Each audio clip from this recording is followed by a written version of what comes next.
What I'm going to do is slowly apply some pressure, and I want you to tell me if you can breathe. Okay? Now, can you breathe? Yep.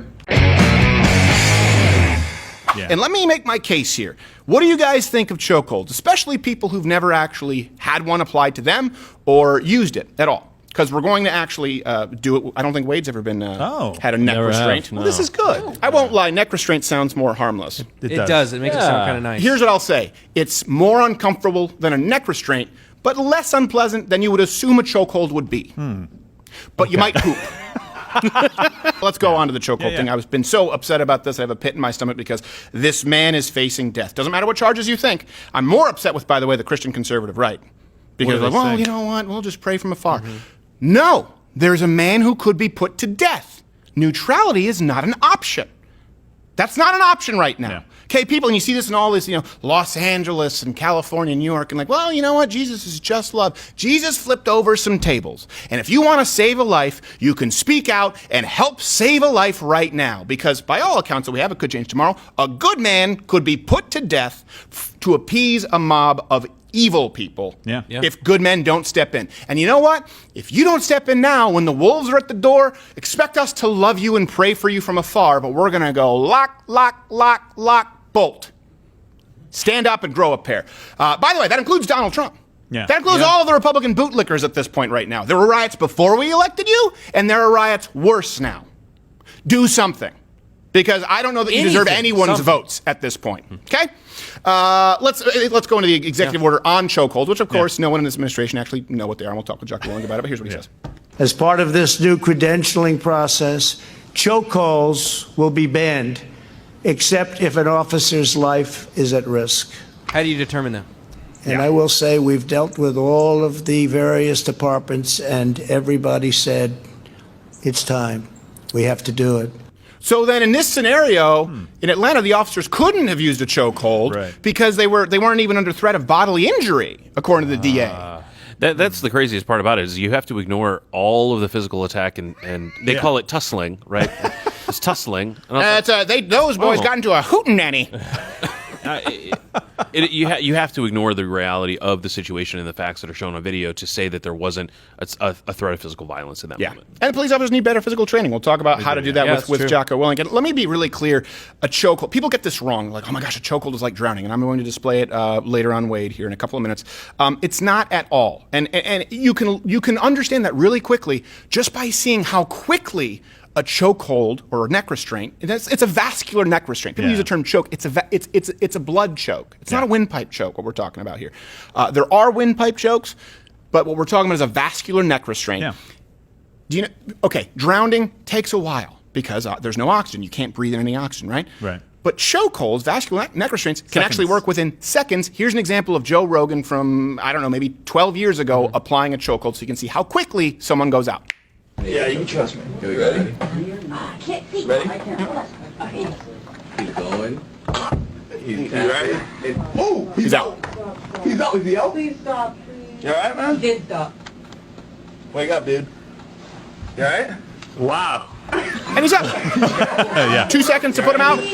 Put cuffs on him. Yeah, totally fine. Were you out? His head's red. Hello? You okay? Do it again. No. Well, he went out pretty quick. Yeah. All right. There we go. It doesn't take long.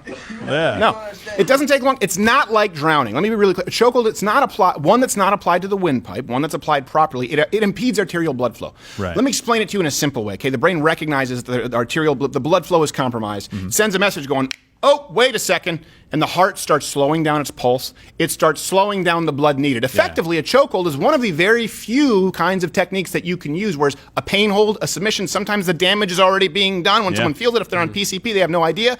A chokehold, a vascular neck restraint, effectively puts your body into standby mode so that it prevents damage.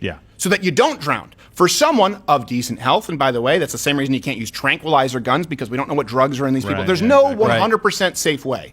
But for someone who doesn't have a serious condition, and even with people who have more serious conditions, a vascular neck restraint is undoubtedly more safe than a punch, a strike, a baton, a taser, if they have a pacemaker, a tranquilizer. Your body goes, wait a second, I'm not going to get blood. I don't want actual drowning to happen where there's brain damage. So let's shut everything down so that there's as little blood flow and as little a little oxygen in the blood necessary so that I can actually sustain this. That's the wonder of the vascular neck restraint, is you can be put out, never hurt, no damage.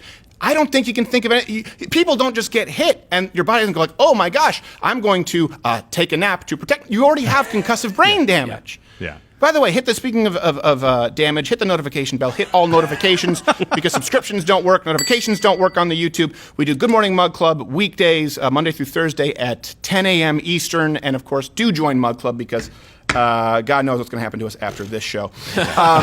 Oh, I know. Yeah, Bill knows. I know. And here's a good example. And I know that they're trained athletes, but I put this on Twitter, and I think we'll have Jocko Willink. We've had Chael Sonnen. We've had Daniel Cormier on. People who compete in striking sports like boxing, kickboxing, far more likely to sustain serious permanent injury or death, right? You've heard about concussive syndrome. Yeah, just look at Muhammad Ali. Yeah, and we have, I think, a source here from Academic, and then we have another source from PubMed where grappling sports chokeholds are actually much safer. Let me just go. Studies show that proper chokehold taught to police rarely ever fatal, rarely even serious injuries. As a matter of fact, according to the police brutality database run by Fatal Encounters, a police reform organization, less than 1%. Less than 1% of people die from any form of asphyxiation while under any type of restraint during police encounters. 3.5 times more people are killed by tasers. So tasers are a deadly weapon. Tasers are significantly more dangerous than chokeholds. And I understand, listen, but these are unpleasant scenarios.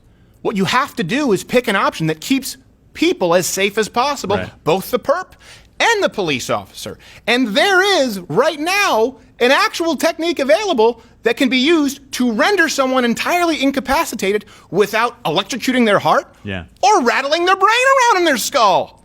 It's a gift, and we give it to you, the people. It is unreal to me. Let me ask you this. How many careers have you seen ended in boxing or in mixed martial arts from a strike? In boxing, it used to, I don't know if they cleaned it up, it was like 4 deaths a year. The only death I think we've seen in a sanctioned MMA bout is weight cutting. Yeah. But many careers have been ended from strikes, repetitive strikes. People have broken their shins, right? Name me one person who's suffered permanent damage in any professional fighting sport, sanctioned fighting sport, from a chokehold. It's never happened. Now, people will say, well, it's because you tap. No, you can find videos longer than you could, more footage you could watch in a lifetime of people going unconscious in the octagon. Now, they say, well, referee steps in. Sure, that's the point of police training. Exactly. You don't hold a choke for a minute. If you hold it, they go out, cuff them, you're done. We're going to take a quick break. I'm going to come back and show you what a chokehold, what a vascular neck restraint is like, and what it is not.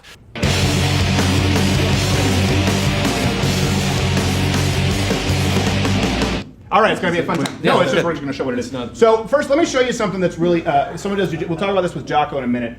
Remember they were stopping, they grabbed the guy's taser? Okay, so let me show you before we go to a chokehold. Right here is a taser. You can apply a joint lock, but I want to show you what a joint lock is so you can see how unpleasant this is, for example. So let's say I'm coming in here, I grab that wrist, and I pin Wade. This is what we know as a Kimura. It's a shoulder lock. Wade, what you're going to do is you're going to tap when you start feeling some pain, okay? Okay, so there you go. So, and I'm not in proper position right now because we have a desk behind us, but that's unpleasant, that hurts. Okay, so now, sit back up. I had to take my boots up. No, put your feet out there. Okay. So everyone's gonna say this is gay, but anyone who's ever actually applied a choke knows what this is. I took off my shoes because I didn't want to hit him in the balls. So typically what happens is a rear naked choke. You see this a lot in MMA. I'm trying to control his body here. So this is a good establishing of control. So let's say you try and squirm out. The whole reason I'm just controlling your body here. And you have some options, but here, see, I'm riding you like a backpack. There's an over-under grip. Now, what I want to do, and let me just show really quickly, I don't want to choke you on the windpipe, okay? So if you're uncomfortable, obviously just tap, we'll let it go. But I want you to let me know if you can breathe, okay? Because a lot of people think it's like drowning. What really happens is I'm getting his carotid arteries right here. I'm going to be shutting down blood flow, okay? And there are a multitude of ways to do it. I can actually do it here with his collar.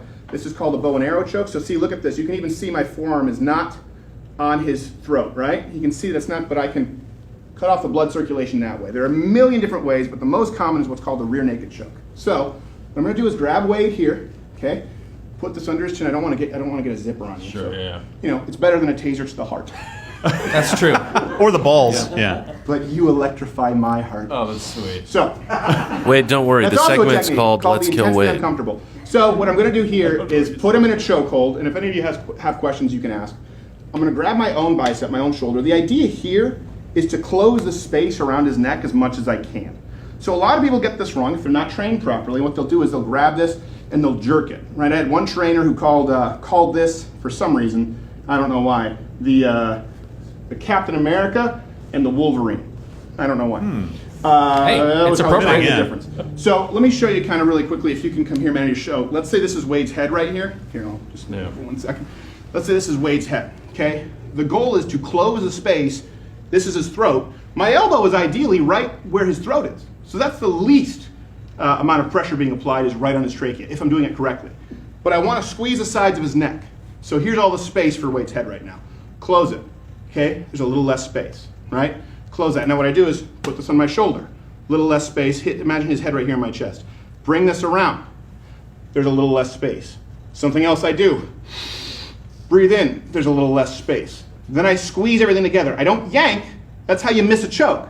That's why you see some guys who can be choked for a long time and they don't go out. What I want to do here is get my head on this side and close that space. Look at that space right there. How much space is there for Wade's head? Not a whole lot. But he has different neck than Brendan, so I'm assuming it'll actually be applied more quickly.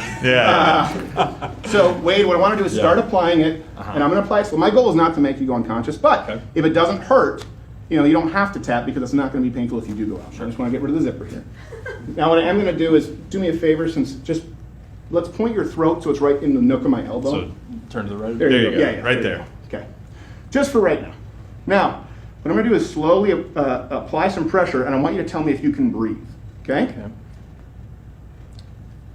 Now, can you breathe? Yep. Okay, now can you breathe? A little bit less, yeah. You can breathe. Now, what I'm going to do is I'm going to apply the pressure to the point that you could go unconscious, and you can tap, but I want you to tell me if it's because you can't breathe. Okay? Yeah, tap his foot if you need to go out.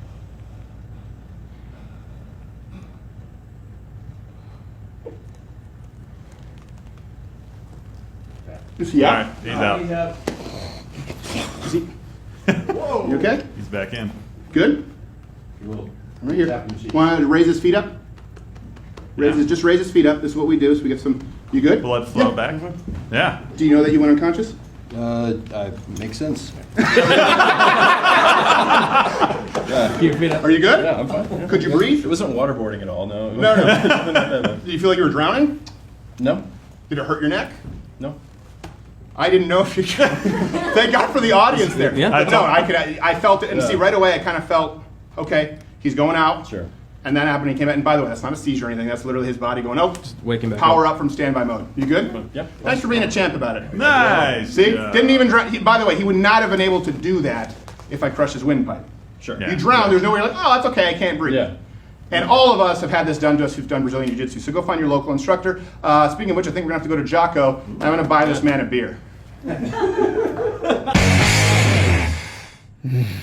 You know what's in here? It's just water. That's why they call it acting. It actually smells garlicky. There's something wrong with the water. I think it's going through the ice maker, and we don't have the baking soda in the fridge. If you liked this video, subscribe, hit notifications, or just check back every single day because we upload a new video every single day. And this was actually taken from the full show, a full-hour show that we upload every single Thursday. Click that right now. Go watch the entire show. If you don't want to, you don't have to. But if you stop by, just don't bother me. I'm going to enjoy my garlic water.